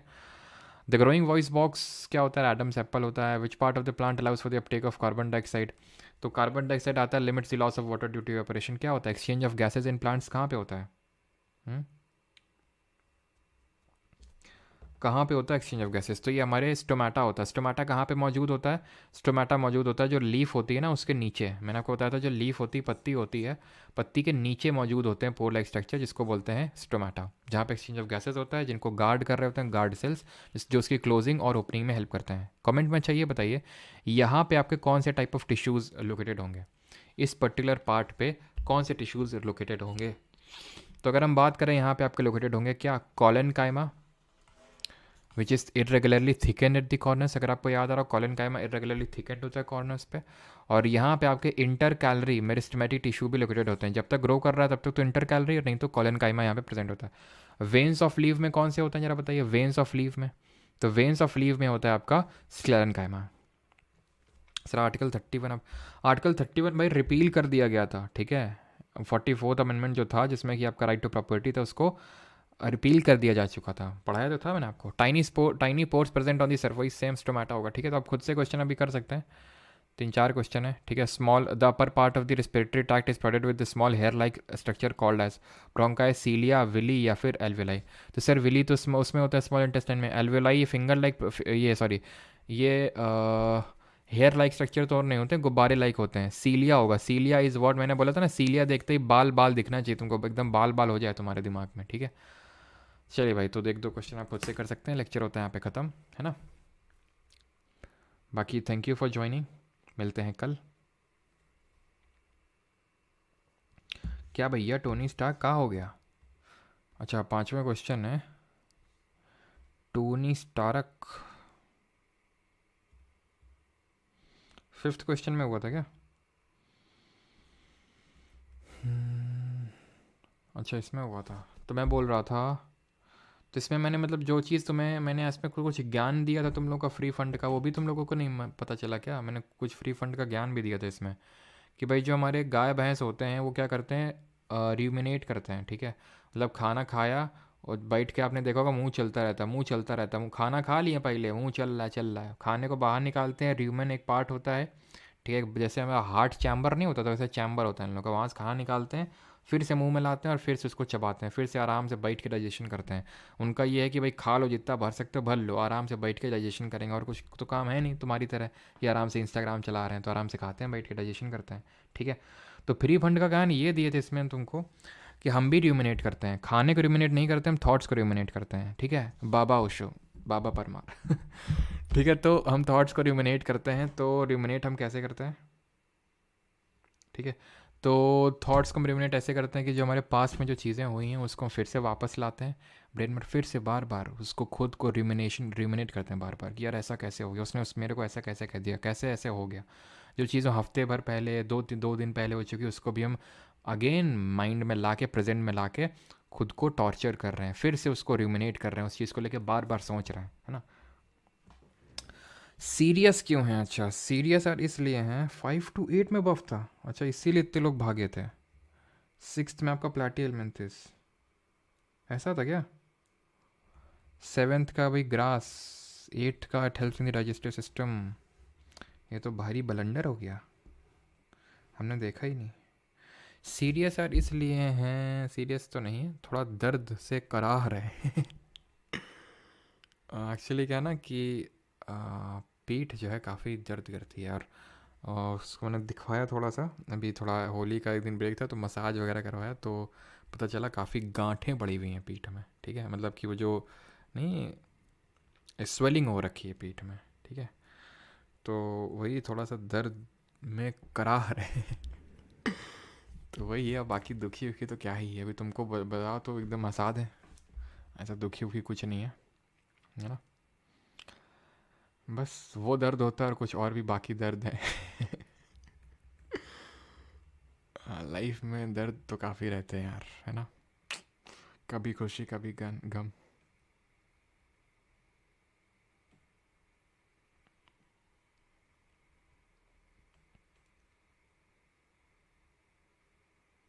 अगली सीरीज कौन सी होगी मतलब? झंडू बाम है, क्या बात है, झंडू बाम आज लगाते हैं पूरे पीठ को, एकदम चिलमिला उठेगी मेरी पीठ। ट्रेविस हेड फिर से मार रहा है, अरे मारने दो यार, तुम लोग आईपीएल को इतना सीरियस क्या लेते हो? सालों से चला रहा, रोज क्या बल्ला उठा के आ जाते हैं। अरे वर्ल्ड कप देखने तो मज़ा भी आता है इंडिया के सपोर्ट करने में, आज इधर कल उधर। पहले हम भी तुम्हारे लोगों की तरह पागल हुआ करते थे। फिर एक दिन मौसी ने बोला ये क्या आईपीएल देखते रहते हो, तब से मैं जो है आईपीएल वगैरह में ज़्यादा, ठीक है खाना वाना खाते हुए देख लिया। ऐसा नहीं है कि मतलब वो, क्या मतलब यार, आज इस टीम में कल उस टीम में, किसको सपोर्ट करूँ मैं जिसको सपोर्ट करता था वो दूसरी टीम में चला गया एक दिन, ठीक है। उस दिन मेरा फिर विश्वास उठ गया आईपीएल से।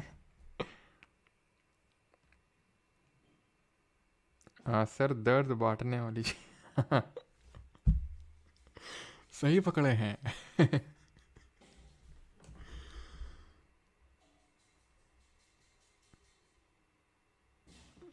चलिए भाई, तो मिलते हैं कल, है ना। और लाइव प्रोसेस के जो दो पार्ट हैं, circulatory system and excretory system, वो देखेंगे। How to log in again मतलब मैं समझा नहीं, how to log in again, forgot password कर लीजिए अगर आप वो हो तो।